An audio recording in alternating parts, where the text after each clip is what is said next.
계속 해왔던 거는 전체 윤곽인데 금전채권에 대해서 확정 판결 등을 받아서 판결이 있어서 이걸 1억 원 줘라, 예를 들어 금전채권. 이것을 이제 집행하는 단계에서 이게 집행권원이 되지. 그러니까 이 집행권원은 이 판결 절차와 즉 어떤 채권 채무를 확정하는, 권리 의무를 확정하는 이 대표적인 게 판결 절차에서의 마지막이 판결이잖아, 결론이. 그걸 갖고 이제 이쪽에서는 새로 시작하는 집행을 위한 이제 타이틀. 그게 집행 절차는 이 판결 절차, 권리 의무를 확정하는 절차와 분리되어 있다고 그랬지. 이 집행기관은 집행법원이라고 해서 지방법원이 집행하는 법원에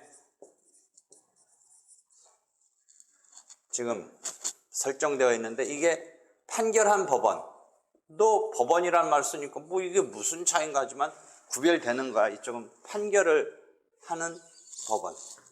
다만 집행에서의 기관은 원칙적으로 집행관이 원칙이야. 더 집행관이 이제 동산 집행을 담당하는 거지. 그래서 여기가 분리되어 있어. 판결 절차와 집행 절차가 분리되어 있고, 이제 집행 절차의 첫 스타트가 이제 이 확정된 판결을 집행권원으로 해서 대표적인 집행권원이 되지. 그런 상태에서 집행하라라는 부여, 집행문 부여, 약간 공증적인 스탬프적인 집행문이 꽉 요 뒤에 하나 서면으로 이렇게 첨부돼서, 그래서 이제 집행을 할 수 있는, 그래서 집행이 개시되는.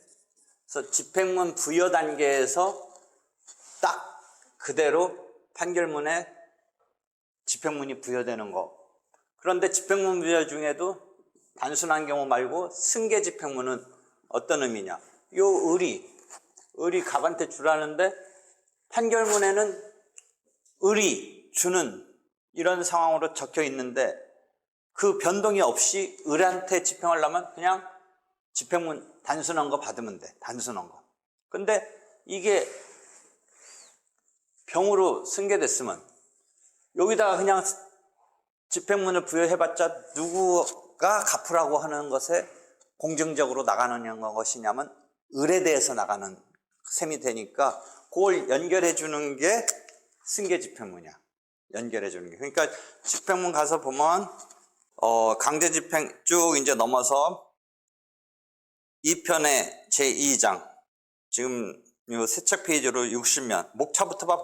목차를 보는 게 크게, 목차 제2편 그 밑에 60면에 해당하는 강제 집행의 요건 중에 집행권원. 집행권원 이제 우리가 서너 개 너댓 개 계속 지금 익혀나가지. 뭐 나머지야 우리가 좀 생소하지.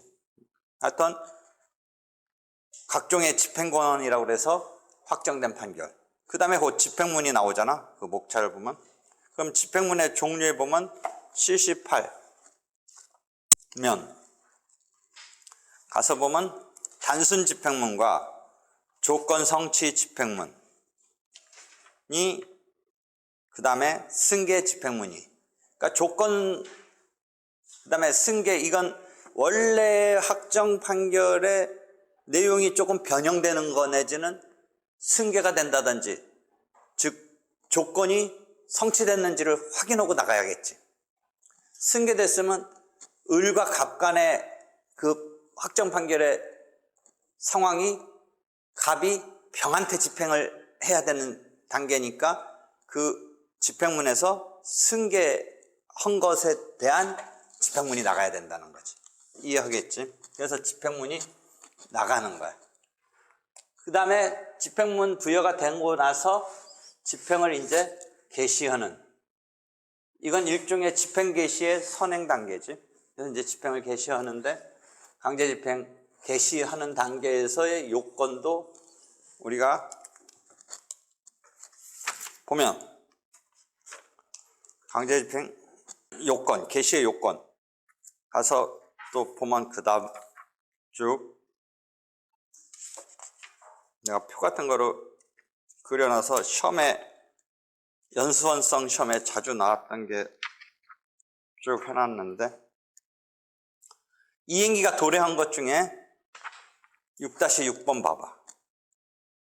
확정기한은 날짜가 판결문에서 언제까지 기한이긴 한데 주라라고 한 그 확정기한은 날짜를 체크하면 돼. 금방 달력 보면 그날이 지났으면 안 지났으면 되는 거니까, 그 경우에 강제집행 개시 단계에서 확인을 하는 것인데, 상환적, 인급부 등등 쭉 표를 놨는데, 거기 불확정 기한은 민법 등에서 배운 기한, 확정, 불확정 또는 조건 중에 정지 조건은, 이거는 어느 단계에서 확인해야 되냐면 집행문 부여 단계에서. 왜?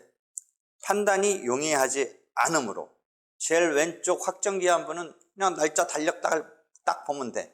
그러니까 개시 단계에서 그 날짜 됐는지 안 됐는지 보면 되는데, 사망한 때라는 불확정 기한 1억 원을 받았어야 된다라는 정지 조건부, 이 경우에는 판단이 용이하지 않으므로 여기 단계에서, 여기 집행문 부여 단계에서 강제집행 개시 단계는 그냥 판단을 형식적으로 할 수 있는 왼쪽의 확정기한부는 그때 가서 판단해도 되지만, 그 가운데 부분 불확정 기한이나 정지 조건부는 집행문 부여 요건이다, 이런 거야.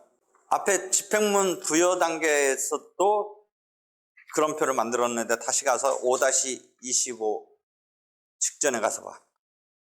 5-25 직전에, 요거는 상환이행은 너도 하고 나도 해야 되는 건데, 집행하려면 나도 뭔가를 해줘야 돼, 상환. 근데 그거는 강제집행 개시 단계에서 체크하면 돼. 근데 자기가 먼저 이행해야 되는 거, 그 5-25 바로 직전에 박스 보면 제일 오른쪽 세 번째 박스 중에 먼저 이행하는 거는 어디서 먼저 이행한 걸 체킹하냐면 집행문 부여 단계에서. 봐봐, 요 단계에서 선이행은 체킹을 해야 돼. 내가 먼저 채권자 입장에서 줘야지 집행을 한다라는 것이 여기서 체크돼. 근데 동시이행, 상환이행은 어디서 체크하면 돼? 강제집행 개시 단계에서 체크하면 돼. 거기에 나와 있네.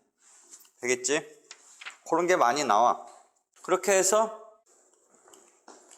집행문 부여 요건으로 체킹돼야 되는지, 강제집행 개시 단계에서 체킹되는지, 뭐 이런 거는 자주 물어봐. 그렇게 해서 체킹이 되고 나서 이제 강제집행은 부동산에 관한 거냐, 동산에 관한 거냐. 인데 동산은 집행법에서는 유체동산과 채권까지 포함하는 거고, 이렇게 해서 강제집행을 하는. 그래서 이 채권 여기로 온다고 치면, 이 동산은 정확히 용어 개념이 우리가 일반적으로 쓰는 개념하고 집행법은 틀리다. 그래서 부동산에 대한 대충 집행의 세 단계는 압류, 일단 묶어둬. 어떤 대상이든 묶어둬. 동산은 아까 말했듯이 집행관이 해. 채권의 경우는 이제 압류, 그 다음에 요 환가의 단계가 추심명령, 전부명령이 있지. 요거를 지금 사법보좌관이에요. 사법보좌관.